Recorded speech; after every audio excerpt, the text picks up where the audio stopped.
Magandang araw po sir, ma'am sir. Ito po yung rice land ng property.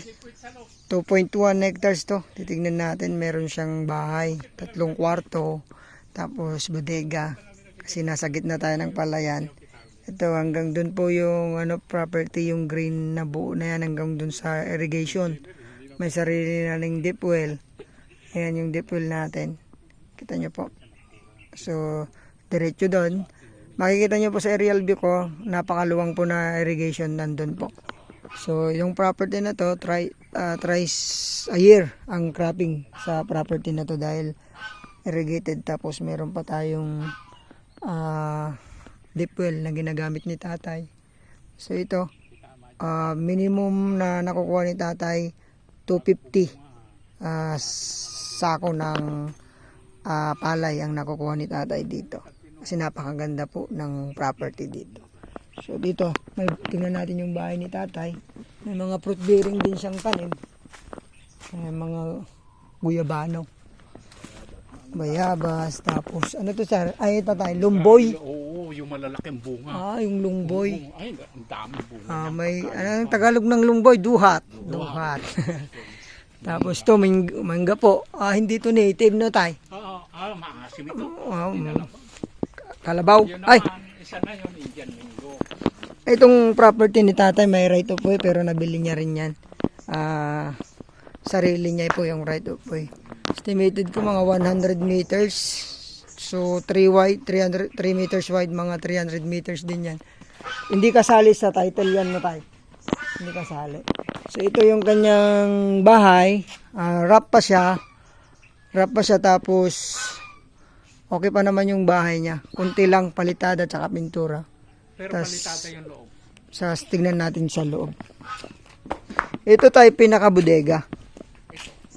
Bodega. Kasama na ito dito. Okay. So may parkingan dito. Maluwang. So kulungan na ng mga manok din. Tara po sa loob. Okay natin. Matibay po itong bahay ni tatay. Malaking bakal yan. Talagang ano lang. Bago kami Ito. tahon. Bodega. Palay. Dito. Yan, maluwang. Bodega. Tapos kwarto. May ilaw pa. Ito po yung kwarto na isa. Kwarto po. Tapos kusina dito tay. Kusina. Lutuan ng kahoy. Ang daming grapes ni tatay oh. Nag-harvest sila. Hindi tayo lumabas pa doon. Tignan ko lang dito na ay tay. Ito kwarto din to. Oo. So dito pa lang kusina nila tatay. Dito kusina. Dadalawa lang kayo dito nay? Tay? Mga ano niya? Ito CR. CR. May CR maluwang ha. Tapos dito kwarto na maliit. Tay, kwarto to. Kabila? Oo, ito ang pinaka-master. Ang master. Ang luwang ng master. Master bedroom. Maluwang po ito. Ito. Dito kayo natutulog tay. Oo. Maluwang. Opo. Tara po sa likod. Tingnan natin yung mga tanim ni tatay sa likod. Yung kwarto dyan. Ito. Ay, dito. So, ilan kwarto? 4? Ito. 1, 2, 3, 4 pala na kwarto. Tapos dito nagpapalamig si nanay. Ito po.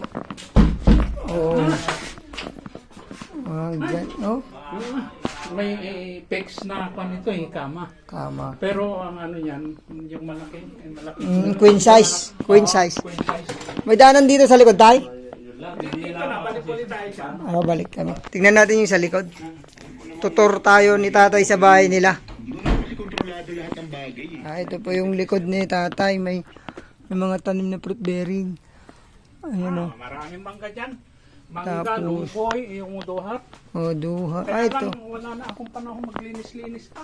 Oo, yung ngayon nyo na. Dito kulungan ng pato. Oo, kulungan dati ng kalabaw, baka. Baka. Mm-mm. Dami yung manok tay. Ngayon, Wala naman ng... Bakit nga tay? Ha? Wala na kayong bininta nyo na? Oo, dahil hindi ko na magampanan. Masyado ko na kayong maraming ano? Ikaw ba namang... Na, Ikaw ba namang magbukid ng 2 hektarya? ay dinadaya ka naman ng mga kwan, ng mga... Nagtatanim. Ayan, may mangga po, may duhat. Pasilip ko lang po dito sa likod. Medyo mababa na yung lugar niya. Ito. Pwede pang bahay dito. Maluwang pa pala. Pigiri, poultry. Pwedeng dito, mag-alaga ng baboy. Mm-mm. Ano, Yun, yung maraming bunga yung mangga na yun. mangga. Oh. Yun yung maliliit na. So, dati nag-alaga kay baboy, tatay. Baboy, manok, pato, no? Oo, pato. Pwede. Para po sa may ano. Harap. Ito po yung right of way nila, tatay. Maluwang. 3 meter and 1 foot. 3 meter and 1 foot. Yeah. Dito nagdi-deliver, dumadaan dito yung delivery nung nagpagawa kami ng bahay. Ito hindi nakasala eh. Kasali. Ay, questionable dahil siyempre walang papel siya. Walang papel yan, sir. Sinong nagsasaka dyan? Yung nandyan, tauhan lang yun. Pero ang nag-aangkin yung taga. Ito na. May bato yan dito. Ganyan. Ito na po yung 600 na. Oo. Tapos may irrigated pa tayo. Malakas no? Oo. Irrigated. Maahos pa nga yan dyan. Galing irrigation. galing po doon sa ano Doon, sa may riverside natin. Ito yung start po ng 600 tapos hanggang doon ito naman yung bato. Pupunta doon sa may yung apo. ito yung May muhon po, may muhon. niya. May muhon. Nakakakuha pa yan dyan. Tapos ito puro kawayanan pala tong Oo, yan, 600. ito yung 611. Pwedeng pagawa ng kubo dito. Oo. Tapos kulungan ng Ito ay una naming nabili. Dito kami nagtayo ng bahay. kulong ng ano. Rotovator. Kapag nag-ano ng palay. Ito po yung Yan ano. ang proper, yan ang mohon Ayun, nung katapat nung naroroon. Ano, 100. Yung muhon. di ba may iba to doon na pinakita Opo. kanina? Yan. Ito po yung right of way. Tatay, 3 meters wide and 1 foot. Ito, maluwang siya. Kahit truck pwede. Ayan. So from town proper ng ano to tay? Ramos. Mas malapit ka sa Ramos no kaysa sa Oo, sa Grimba. oh. Totoo. Ito, bukas ito. mga Nung tumawag. mga 10 to 15 minutes tay. Pwede. Ha? 10 to 15 minutes from town proper ng Ramos. 10 minutes lang natin. Ah, oo. Ito. Malapit lang ang Ramos. May power line, internet, pero yung tubig ano lang, muna. Electric pump. Ay, may nawasan naman na pala dito, sir. Oh, may lawasan na dito. Pero wala lang nakakapabit. Ay, may nawasan na pala. May lawasan na po. May nawasan na pala dito. Hindi pa sila nagpakabit. Eh, hindi ako kami Ayan. nagpakabit. Ito po yung barangay road. Yung sa description box ko, yung kalahatan po ng area po nato. So ito po, napakaganda. Tapos pag-usapan na rin namin na data yung price. Nandito yung may-ari, oh. Ay, hello. Wag yung dadirect si tatay. Ayan. Galing pa nga ako Balik. bukid. Baho-baho ko pa eh. Oo, dahil hindi ko inaasahan talaga na. Madami-daming kawayan to. Pero kung ayaw nyo kawayan, pwede rin nyo pong ibenta. 100 per ano. Ang lakas po ng ano.